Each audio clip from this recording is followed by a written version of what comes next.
అంటే ఈ ప్రభుత్వం తీరు ఎట్లుందంటే ప్రజెంట్ ఉన్నటువంటి ఈ భూమి ఇది ఏదైతే ఉందో ఈ భూమి అంతా కూడా భూదాన యజ్ఞ బోర్డుకి సంబంధించినటువంటి భూమి.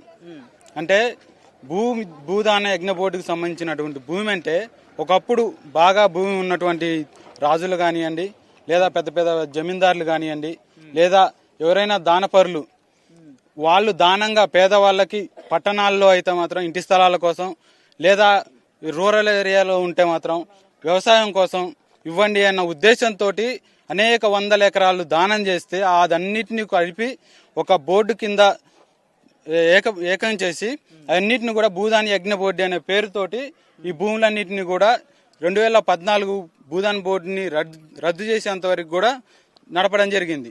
అయితే అదే క్రమంలో 2013లో మా UCCRML పార్టీ తరఫున గ్రామీణ పేదల సంఘం ఆధ్వర్యంలో 1800 మంది పేదలం దరఖాస్తు పెట్టుకుంటే ఇక్కడ 62 ఎకరాల 7 కుంటల భూమికి ప్రొసీడింగ్స్ పట్టాలు ఇవ్వడం జరిగింది.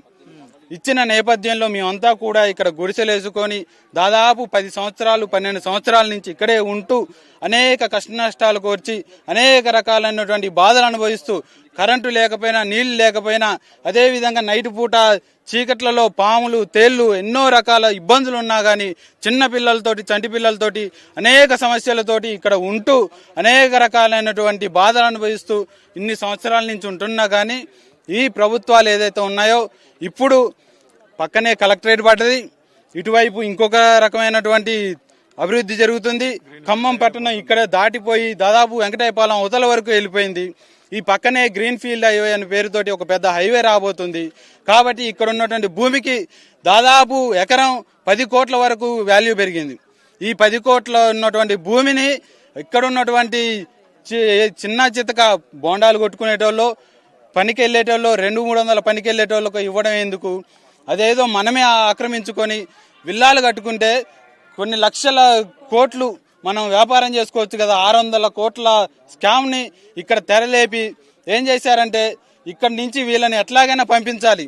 కాబట్టి దాదాపు 10 సంవత్సరాల నుంచి ప్రయత్నిస్తూ ఇప్పటికీ వాళ్ళ ఆకాంక్షను వాళ్ళ యొక్క రాక్షస ఆనందాన్ని పొందారు. అనేక రకాలైనటువంటి ఇబ్బందులు పెట్టిందే కాకుండా ఇప్పుడు పేదలు రోజు కూలికి వెళ్తే గాని పొట్టగడవని పేదలు ఇప్పుడు రోజు పనికి వెళ్తే గాని పొట్టగడవని పేదల యొక్క ఇళ్లను నిష్కారణంగా ఎటువంటి కారణాలు చూపకుండా అదేవిధంగా ఎటువంటి నోటీసులు ఇవ్వకుండా మేము నోటీసులు ఇచ్చామనే పేరుతోటి ఇప్పుడున్నటువంటి ప్రతి ఒక్క ఇంటిని కూడా నేలమట్టం చేసి రాక్షసానందం పొందుతుంది ఈ ప్రభుత్వాలు.